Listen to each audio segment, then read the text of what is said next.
Okay, everybody, I'm back.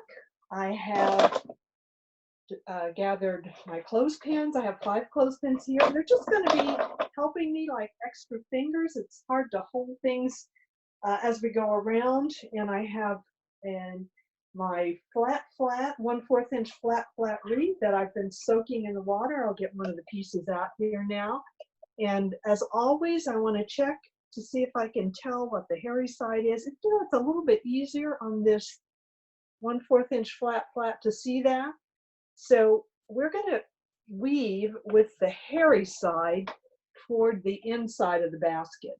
So we want it to face inside. And we're going to do a very standard basket weave now.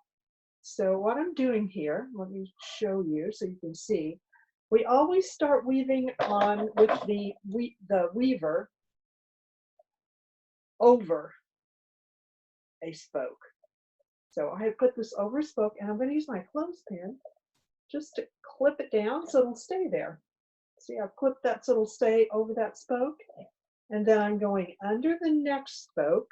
This is really not showing you very well. Let me see if I can get a different angle on this so you can see. So I've gone under this spoke, and now I have to go over the next one. So we're doing over, under,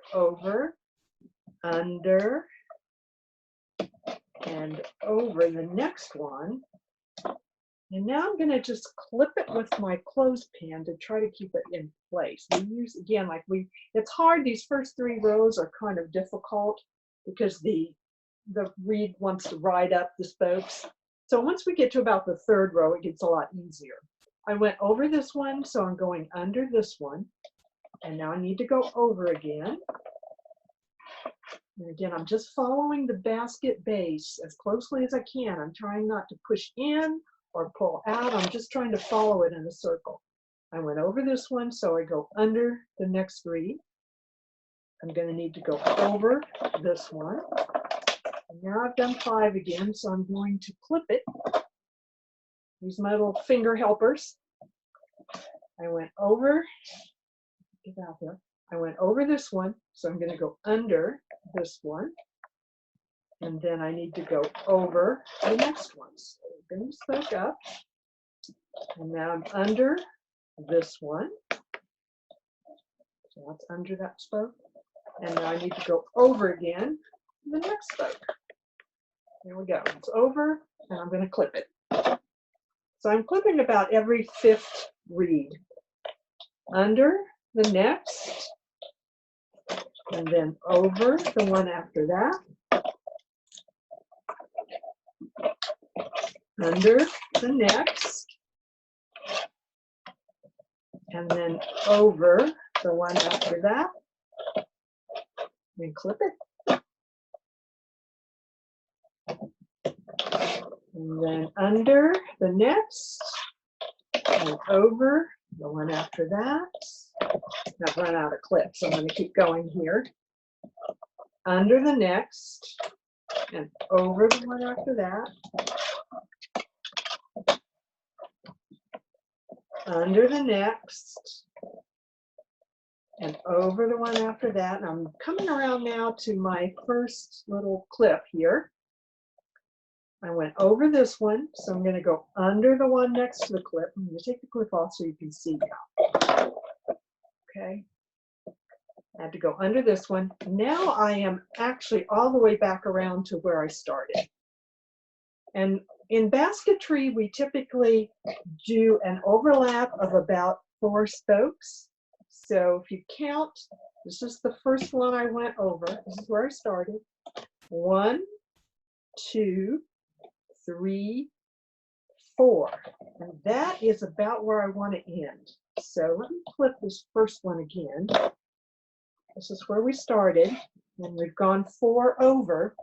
And now I want to kind of hide it. If when the spoke is up, and it'll be up in the next row, we can actually hide the end of this weaver right behind it. So I'm going to cut it so that it's not quite as long. It doesn't show on the other side of the spoke. See, I'm cutting it kind of not quite in the middle, nearer to the edge, but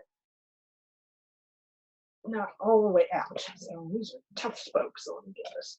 Okay. Now I'm going to move our, because this would normally be hidden under here. Okay. So that is the first row. Now, when we do the second, I'm going to keep going here for the second row to show you. And once again, I'm going to find my wrong side and my right side. And when we restart this process with the next row, you'll see the traditional basket weave where it was over before it's going to be under. But we don't want to start it in the same place because that would cause it to get bulky in that place. So we're just going to turn it a little bit, maybe a quarter turn. And I need to start my next row on a weaver, on a spoke rather, that where the weaver was under, because I'm going to do the traditional basket weave. So watch me here.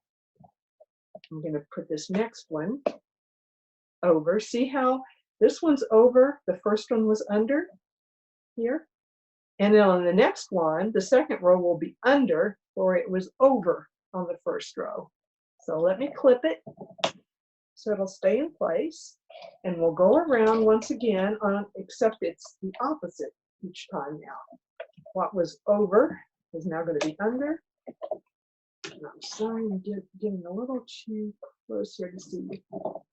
We want these rows down as close together as they can be. What was over is now going to be under. What was now? One thing about this particular weave, as we go around here, and again, I'm just doing the opposite. Where it was under, it needs to be over. Where it was over, it needs to be under. But I'm still doing over, under each time as we go around the row. If you make a mistake on this over, under weave, you will need to go back and correct it. It just messes up the basket forever after if you don't get it right. So if you notice again, the first row, this was over the spoke. This row, it's under the spoke. The next spoke, the first row was under it. This row is over it. So that's what I'm doing all the way around the basket. So let me just quickly do this. You can watch me as I go around. I also still like to use those little clothespins. By the third row, we can usually not worry so much about the clothespins, but for now, it's just really, really helpful to have them handy and use them to stabilize the basket. Now I've come to the part where we doubled up, where I did the row over the row, and you just treat that, you can kind of hide it, make sure it's hiding, you can tuck it down there, and then just keep going again with the over, under, opposite the first row. Move this over so you can see. I'm getting in the way of myself a little bit here. Again, I'm just alternating over, under, all the way around. You see, I'm just kind of holding these up. I'm still trying to follow the basket. I'm trying not to pull it in. I'm trying not to pull it out. I'm trying to just follow the base at this point. We'll have a couple of tips for you as we go a little bit further. Now, I have once again come back to where I started. So let's do the over 4 again. All right, we're going to overlap the first one where I started, and then count 4.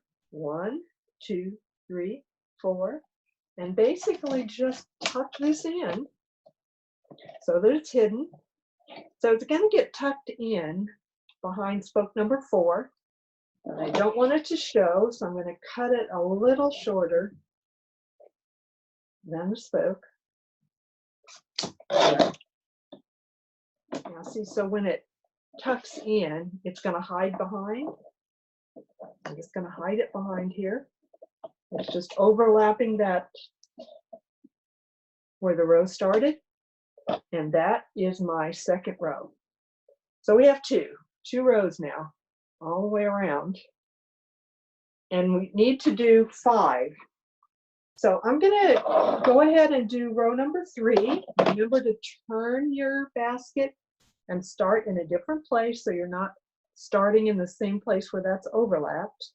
And this time, again, you're going to start with a read. You're going to start your read over and do the opposite of row 2. It will be the same as row 1. You're going to be over again on row 3, whereas you were under on row 2. But you're going to do that all the way around.